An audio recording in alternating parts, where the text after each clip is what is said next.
पूछता हूँ, ओ कौन मुस्लिम तुम्हारी गैरत इतनी मर गई है, इस्लाम ने तुम्हारी औरतों को मस्जिद में जाने से मना किया ताकि उनकी इज्जत बचे, तुमने पीर की चौखट में डाला हुआ है।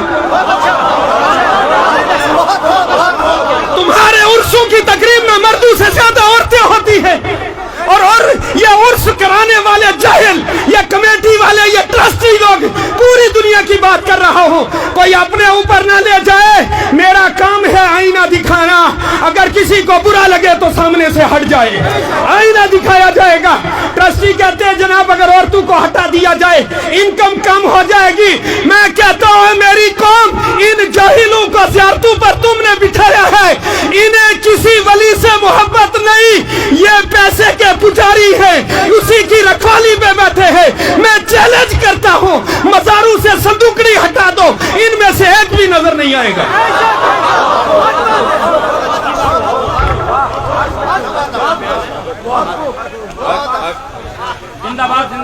जियारत पर आपने बकरा दिया, खादिया ट्रस्ट का सदर, मुझे बताओ ना सही बाबा को सवाब मिला, ना दरवेश जो है दरवेश गुलाम कादिर को सवाब मिला, ना ही शादरा सरकार को सवाब मिला। अरे किसी ट्रस्टी को खिलाना कौन सा सवाब का काम है? मोहल्ले की मस्जिद में मकतब चलाते हुए तुम सोचते हो इसमें फायदा कोई नहीं। याद रख लें अहले सुन्नत का मौक़िफ़ वाज़ेह है, औलिया इकराम के मज़ार पर जो न्याज़ डाली जाती है इसे मन्नत शरी नहीं कहते, मन्नत उर्फी है। अगर किसी ने मानी काम हो गया तब भी शरीयतन देना वाजिब नहीं है, और वहां देना हराम है जहां दीन का काम ना होता हो। हमारी आदत खराब हो गई है, हम किसी भी ऑफिस में जाए रिश्वत देते हैं। हमने सोचा अल्लाह के वलियों को भी शायद रिश्वत लगती है। संदूकड़ी रखी है, 10 पुलिस वाले खड़े, मैं कह रहा हूं क्यों खड़े? पैसों की हिफाजत के लिए। किसी ज़ियारत पे चोरी हो जाए फिर कहते हैं जी बाबा जी अपने पैसों की हिफाजत नहीं कर सके, हमारा क्या करेंगे?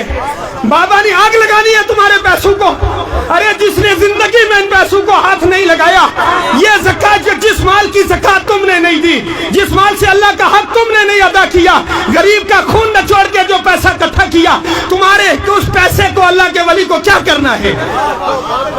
आज हर बंदा सवाल करता है कि मज़ारात औलिया पर जो पैसा आता है उससे दीन का काम क्यों नहीं होता? तो इसका सीधा जवाब एक ही है, मज़ारात पर आने वाले पैसों में उसमें से अल्लाह का हक अदा नहीं किया हुआ होता, वो माले महफूज नहीं होता, माले महफूज ज़ाया कभी नहीं होता। हमें शरीयत सीखनी होगी। जब अल्लाह और अल्लाह के दीन का हक अदा करेंगे फिर हम अगर कहीं पैसा रास्ते में भी डाल देंगे तब भी ज़ाया नहीं होगा। और दूसरी बात यह भी याद रखें, अल्लाह के वलियों को किसी पैसे की जरूरत नहीं, सोने चांदी की जरूरत नहीं, बकरों की जरूरत नहीं, उन्हें जरूरत सिर्फ सवाब की है, सवाब की। वो सवाब चाहते हैं। सवाब कैसे होगा? आपने एक बकरा एक वली की ज़ियारत पर लेकर दे दिया, उन्होंने उस बकरे को बेचकर उसका पैसे से दीन का काम किया, दीन के काम का सवाब मिलेगा, ट्रस्टी को भी मिलेगा कि उसने सही हक अदा किया, मस्जिद जो है देने वाले को भी मिलेगा, वही सवाब साहिब मज़ार को भी मिलेगा। मगर जिस मज़ार से करोड़ों रुपए हुकूमत को दे दिया जाए, मुझे बताओ उस मज़ार से साहिब मज़ार को क्या फायदा होगा? हमारी कौम इतनी भूली है, साल में हजारों रुपए जमा करके अजमेर शरीफ दे रहे हैं बाबा जी के, सरकार ख्वाजा गरीब नवाज के मज़ार अक़दस पर न्याज देने जा रहे, और वहां बैठे शिया खा रहे हैं। और जनाब मैंने यूं ही नहीं कहा, हमारे दिल तो हुसैन के साथ हैं पर हमारा अमल यजीद के साथ मिलता है। हमें अपना अमल सुधारना होगा। मस्जिद के मौलवी से तुझे नफरत है, मोहल्ले के इमाम से तुझे नफरत है, और रसूलुल्लाह के इश्क का दावा है। अल्लाह के रसूल सल्लल्लाहु अलैहि वसल्लम ने फरमाया ये उलमा अंबिया के वारिस है। अल्लाहु अकबर फरमाया, इसी उलमा की जमात की वजह से अल्लाह बारिशें भी नाजिल करता है और जमीनों में अमन भी कायम करता है।